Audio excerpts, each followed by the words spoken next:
বাংলাদেশ অনেক ডিজিটাল হয়েছে, আমরা মুখে মুখে বলি, কিন্তু আমরা সবসময় দেখি যেন মিউজিক্যাল হয়েছে। একটা পুরানো যান্ত্রিক ত্রুটিপূর্ণ একটা ট্রেনিং বিমান কেন চলবে? যান্ত্রিকভাবে যেটা ত্রুটিপূর্ণ সেটা ট্রেনিংয়ের জন্য ব্যবহার করতে হবে। এরপর আরও একটি বিষয় ভেবে দেখা দরকার, এয়ারপোর্টের কাছাকাছি জায়গার ভিতরে এমন কোনো বিল্ডিং থাকাটা, এটা আমাদের জন্য খুবই ভয়ঙ্কর বিষয়। যে কোনো সময় দুর্ঘটনা ঘটতে পারে। এই ইদানিং অল্প সময়ের ভিতরে আপনি সারা ওয়ার্ল্ডে সার্চ করে দেখেন, 2025-এ অনেকগুলো বিমান বিধ্বস্ত হয়েছে। তার মানে এই সময়টা নানা বিপদ আপদ, মুসিবত, টর্নেডো, সাইক্লোন, ঘূর্ণিঝড়, ভূমিকম্প, এগুলো বাড়বে দিন দিন। পৃথিবীর ভিতরে এল নিনো নামক একটা ভয়ঙ্কর আযাবের সময় আসবে। খরা লাগার জন্য যা যা প্রয়োজন, এই পৃথিবীর ভিতরে সেই সংকটাপন্ন পরিস্থিতি তৈরি হবে। অল্প কিছুদিনের ভিতরেই আমেরিকাতে বড় বড় কিছু দুর্যোগ আপনারা শুনবেন। ইউরোপেও বেশ কয়েকটি দুর্যোগ আসবে। এই দুর্যোগ, এই বিপদ আপদের সময়ে আমাদের অনেক দিক থেকে সচেতন সজাগ হওয়া দরকার। যদি না হই, এরকম বিপদ আপদ একটার পর একটা আসবে। বাংলাদেশের এই সময়ে আমরা দেখেছি বিভিন্ন জায়গায় আগুন ধরছে, শিক্ষা প্রতিষ্ঠানে আগুন লাগছে, বিভিন্ন জায়গায় বিভিন্ন সংঘাত মারামারি চলছে। এগুলো বেশিরভাগই পরিকল্পিত দেশের অবস্থাকে নষ্ট করার জন্যে। এই সময় আমাদের প্রত্যেকের উচিত এই বিষয়টা নিয়ে পরিষ্কারভাবে কথা বলা এবং সজাগ সচেতন হওয়া। সংস্কারের এই সময়ে অন্তত আমাদের দেশের অনেকগুলো সংস্কার প্রয়োজন।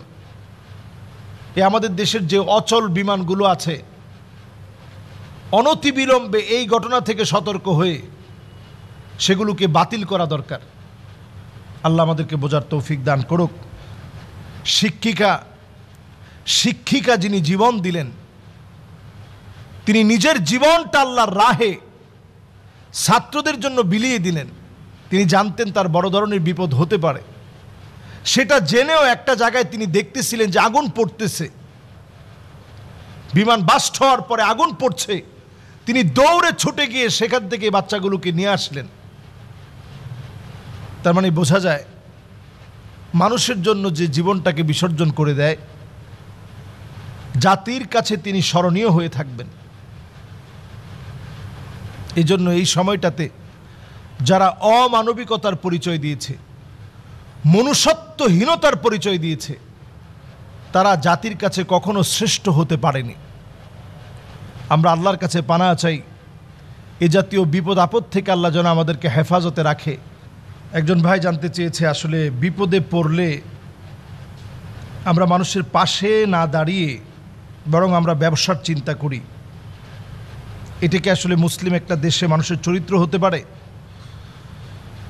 আমরা দেখেছি যে মাইলস্টোন স্কুল অ্যান্ড কলেজের বিমান দুর্ঘটনার পরে ঔষধের দাম বাড়িয়ে দেওয়া হয়েছে এবং সেই জায়গাতে আমরা দেখেছি 1 লিটার 2 লিটার পানি বিক্রি হয়েছে 600 টাকা করে। আমরা ঘরের মধ্যে এক জায়গায় আগুন লেগে গেলে আপনি যদি সেখানে একটু আলু পোড়া দিয়ে খেতে চান, তাহলে আপনাকে মানুষ সুস্থ মানুষ বলবে না, পাগল বলবে। দ্বিতীয় বৃহত্তর একটা মুসলিম দেশে আমরা মনে হয় এতটা অমানবিক আচরণ মাঝে মাঝে দেখাই, যে আচরণ কখনো অমুসলিমদের মধ্যে কল্পনা করা যায় না। এই আচরণ আমরা দেখাই প্রায় সময়। এটি খুবই অমানবিক একটি আচরণ এবং যেই লোকটা এই কাজ করেছে তার চিরদিনের জন্য ব্যবসা বন্ধ করে দেওয়া দরকার। কারণ সে মানুষই হতে পারে না। একটা মানুষ লোভী হবে, কিন্তু কতটুকুন লোভ আপনি করবেন? একটা মানুষের সন্তান পুড়ে যাচ্ছে, একটা মানুষের সন্তান দৌড়াচ্ছে যেখান থেকে গোশতগুলো ঝুলে ঝুলে পড়ে যাচ্ছে,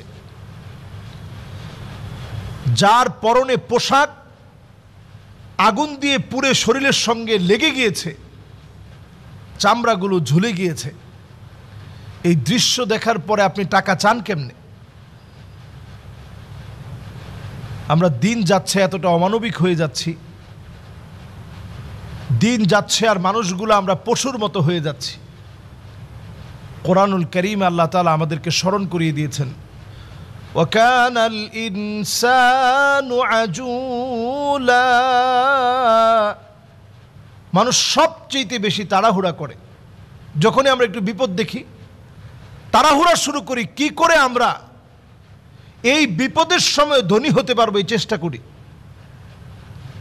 কোরআনুল কারীম আল্লাহ তাআলা বলছেন, ওয়াকানাল ইনসানু কাফুরা।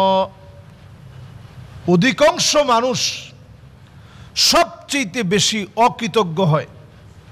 আমরা কতটা অকৃতজ্ঞ আপনি চিন্তা করতে পারতেন যে আমার ছেলেটার এমন হইতে পারত, আমার মেয়েটার এমন হতে পারত, আমার পরিবারের সঙ্গে এমন কাজটা হতে পারত, আমি কিভাবে অমানবিক হই। আল্লাহ তাআলা বলছেন, ওয়াকানাল ইনসানু কাতুরা। মানুষ সবচেয়ে বেশি কৃপণ হয়, সবচেয়ে বেশি কৃপণ মানুষ হয়। আমরা তো এই বিষয়টা কল্পনা করতে পারতাম যে আল্লাহ তাআলা আমাকে তো ব্যবসা করার সুযোগ দিয়েছেন, আমি তো অনেকবার ব্যবসা করতে পারবো, আজকে অন্তত মানবতার স্বার্থে আমি খুলে দেই, ব্যবসাটা কম করি, প্রয়োজনে টাকা ছাড়া আমি মানুষকে সহযোগিতার চেষ্টা করি। কোরআনুল কারীম আল্লাহ তাআলা বলছেন, ওয়াকানাল ইনসানু আকসারা শাইইন জাদালা। মানুষ সবচেয়ে বেশি বিতর্ক করে।